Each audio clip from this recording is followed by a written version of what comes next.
Good evening. I'm Jeff Russo here with senior reporters Taylor Epps and Michael Wooten. This is what's ahead on 7 News at 6. First tonight, a bizarre twist you'll need to see to believe. One day after we exposed a man for scamming homeowners, what this contractor now tells us about falling victim to a lonely heart scam himself. Also, our region's largest suburb will elect a new supervisor for the first time in 8 years. I'm talking with both candidates in Amherst tonight, hear where they stand on key issues in this community. And as your Southtowns reporter, I'm checking in with a community theater celebrating major growth, while the owner tells me this is a full circle moment. 7 News at 6 starts right now. Streaming live from downtown Buffalo, this is 7 News at 6.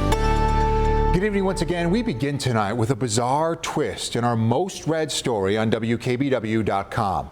A local contractor who admits to taking money for projects and never finishing them now says he was a scam victim himself. First, we want to get you caught up if you missed our initial report last night at 6. A Lancaster homeowner told us he paid thousands in cash to a contractor for some home improvement jobs that were never done. This homeowner is now one of several suing that contractor to get their money back. The contractor was scheduled to appear in court this morning but never showed, and that's when he actually called us. 7 News reporter Giovanni Ligi was able to meet with this contractor this afternoon, where he offered up a pretty shocking explanation and had the evidence to back it up. On a cold Wednesday morning in downtown Buffalo, homeowner Doug Bushka walked out of small claims court with a partial win. He was awarded $2,500 after the contractor he sued never showed up. Doug said he paid $4,000 but couldn't prove all of it, since $1,500 was paid in cash without any record. Even though it's a family friend, supposedly family friend, always get a receipt for everything you do. When we were still inside the courthouse, the contractor, Charles Contrino, called us multiple times, so I called him back.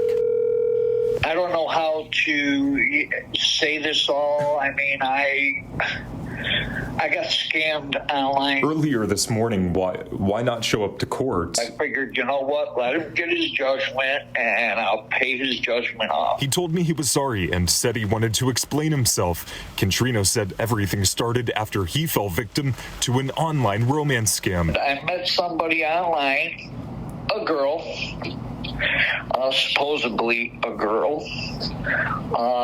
We were talking for weeks and weeks and weeks, and then she said to me, have you ever invested in cryptocurrency? Bank records he showed me reveal he sent tens of thousands of dollars to what he now believes was an AI-generated romance scammer. He says that's what drained his accounts. When you took those jobs, did you have the intentions on finishing them and completing them? Or? Yes, I did. I've never, in 25 years that I was in business, I never, until I got this happened to me. Contrino wouldn't go on camera, but he showed me messages the scammers sent him, asking for thousands. Contrino said he went to deputies, but that they couldn't help him. And shortly after, he says the scammers disappeared. Yeah, he's got some sob story about he was scammed or whatever, and he sold his house. He's going to make us whole, wants to do my deck for free. I don't want him on my property. I just want what I gave him back. So quite the twist today. So Jeff, the contractor says he was scammed himself. His customers say that doesn't absolve him of those actions, taking the money from them, and rather he's the one who scammed them and took their money. But the story really shows you have to make sure you trust all around, even if it's someone that you know or someone that you believe you can trust. Make sure you know that you're going to get your money back from them. Wild story, just an absolutely wild story. Our Giovanni Ligi staying on top of it. Thank you. Thanks, Giovanni. Jeff. Appreciate it. Also tonight, a soaking wet day for Western New York. This is a time lapse from today's storms right here over downtown Buffalo. You can see the bands of lake effect rain coming in from Lake Erie. Meteorologist Autumn Lewandowski tracking what we can expect now moving forward. Autumn. Oh, soaking rain it is. You can hear it on our studio roof this evening, and this will eventually start to sag a little bit further south. Some of the heaviest rain, in fact, is just a little south of Buffalo, and even with how heavy it sounded here, we have even more to come. that's again shifting further south into the evening between Hamburg and Evans, right along the 90. Slow go for that commute home, and along the 219 as well. And then even some heavy rain that's out near Clarence and Alden. Our temperatures for the day were in the 40s, so we've got a big difference between the lake temperature and the temperature up above, and that's allowing this lake effect rain to come through. So from Dunkirk, about 1.5 inches, and this was about an hour or two ago. So we're looking at even higher totals than this. So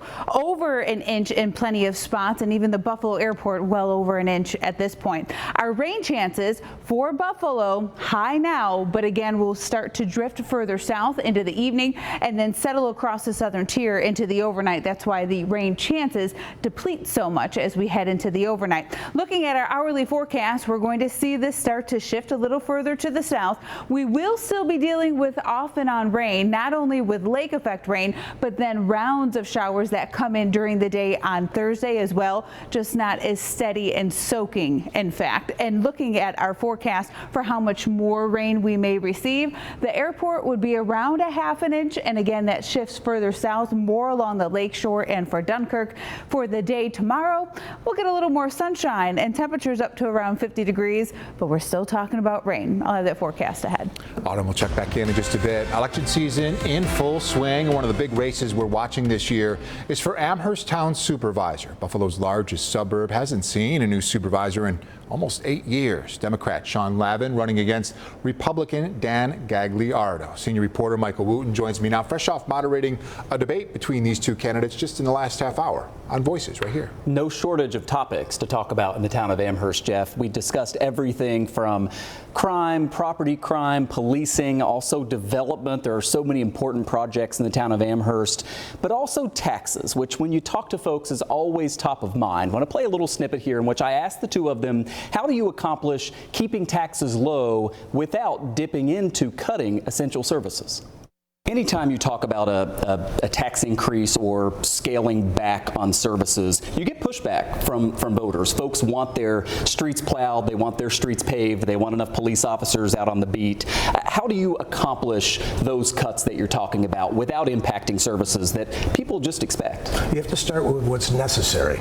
Number one, people pay to have services. They want police, they want their fire, and they want services. So we have to start there.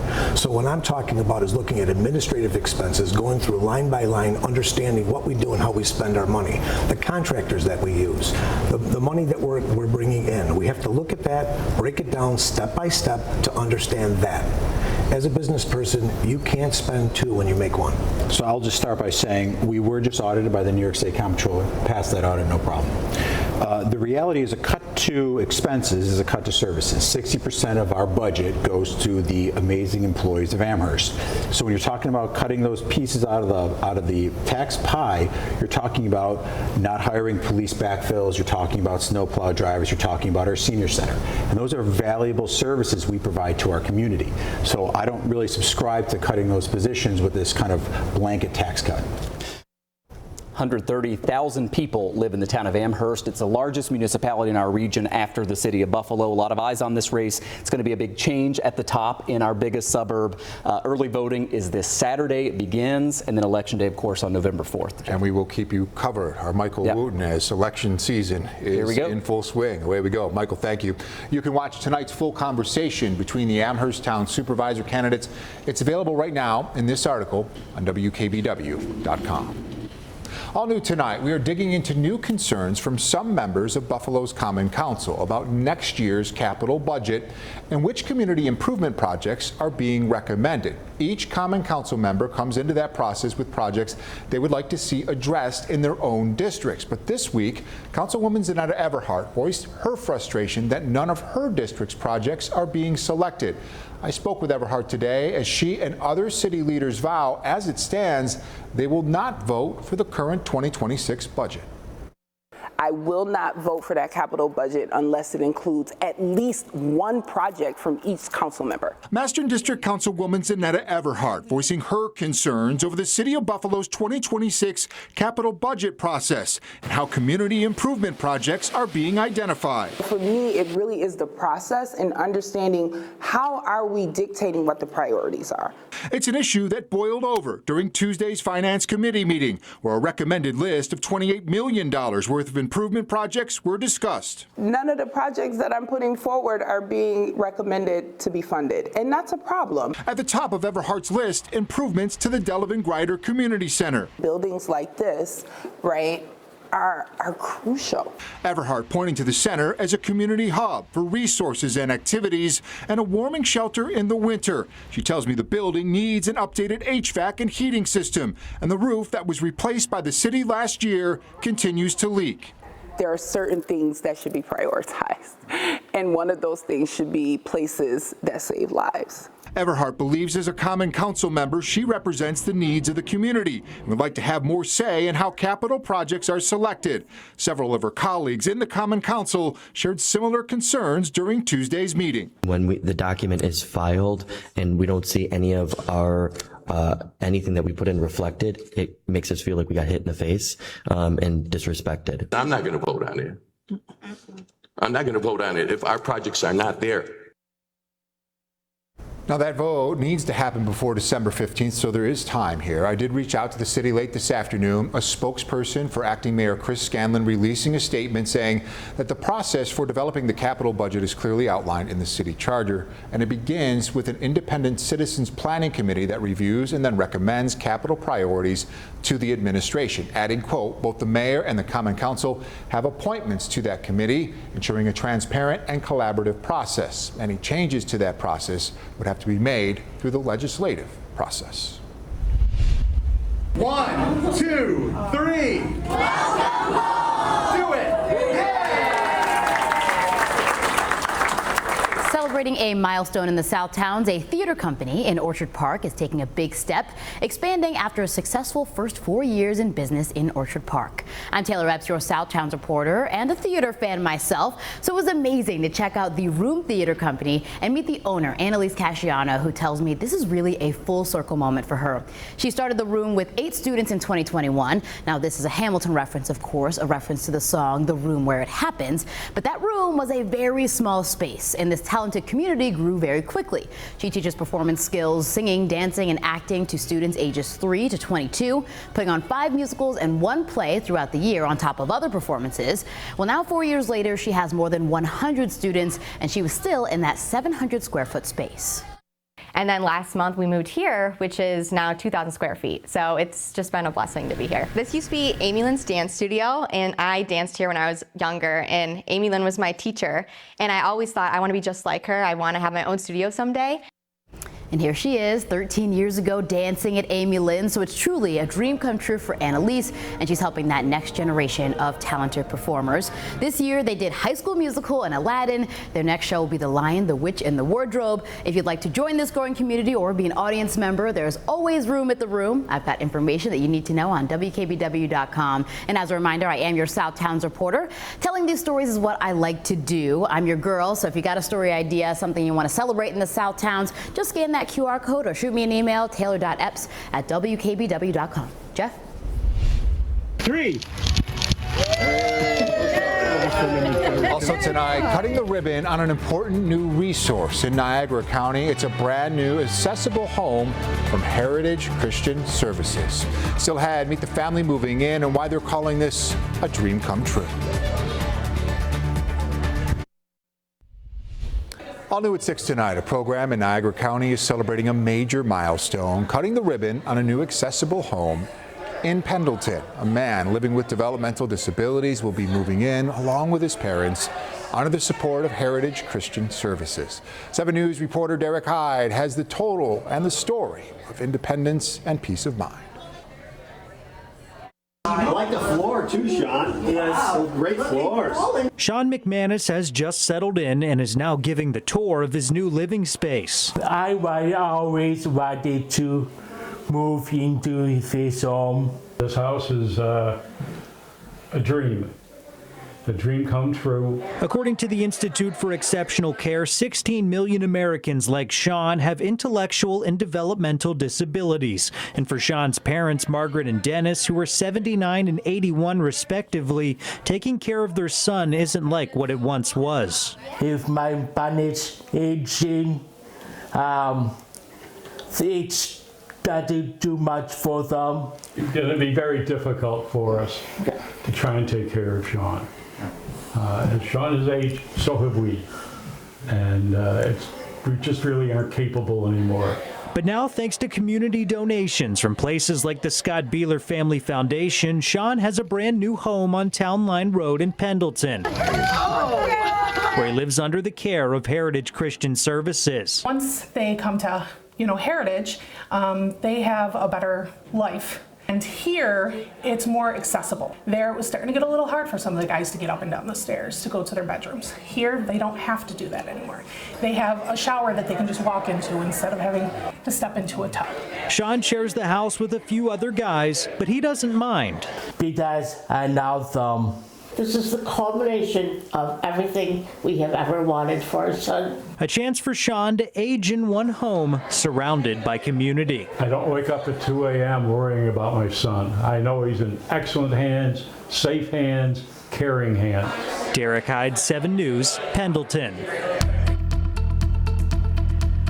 Well, rain is coming down across western New York here in downtown Buffalo. This is the look currently outside. 44 degrees and southerly winds that are around 20 miles an hour and gusts are about 30 miles an hour. I tell you that 44 feels a whole lot chillier when there's wind and rain coming down. So if you're headed to the Sabres game tonight, hopefully you have on the rain gear. We're in the 40s. We're staying in the 40s, and by 8 p.m. we'll see a little bit more of a lull and actually drying out for a time as we head into the later evening hours as this lake band shifts south. So getting out of the game, it will be drier, but it will still be quite chilly. So we're looking at this lake effect band. We're dealing with another shot of rain coming in behind it, and that's going to shift the winds just a touch. You can tell where we have the lake band on the western end, and as that shifts south, what will happen up here is it shifts south as well. So you're always looking to that western edge. Where we have the heaviest rain at the moment between Silver Creek, Dunkirk, right along the 90. We were talking about that yesterday between downtown Buffalo and even the 90 out towards Batavia. Along the 219, heavy rain to Holland, Wethersfield, Pike, and out toward Arcade too. Our temperatures for the night, pretty much going to stay in the mid-40s. We're not moving all too much, but as for the city, we'll see the rain showers shift south and we'll start to dry out into the night. We're still going to have rain around, especially into the day on Thursday, but we're going to have the lake effect and heaviest rain across the south towns and then deeper into the southern tier through the overnight as temperatures drop into the 40s. So as we look at this going into 11 o'clock at night, we'll have it further south near the state line. We'll have rounds of rain coming in during the day on Thursday, so everyone will eventually see some areas of showers, some heavy at times, and this continues into our afternoon, into the evening as well, and we're still holding on to some rain early on Friday too, as temperatures stay about 10 degrees below average. Our morning commute for the city will be dry, mid-40s. We're staying there pretty much through the day, and then late morning into early afternoon, some rounds of showers come on through as temperatures wind up close to the 50-degree mark. Again, we can't get rid of the rain altogether. We're still going to have these off and on showers for Thursday into early Friday. And then looking at the weekend ahead, we have temperatures that will be in the lower 50s, drying out, and that will be the trend into early next week too.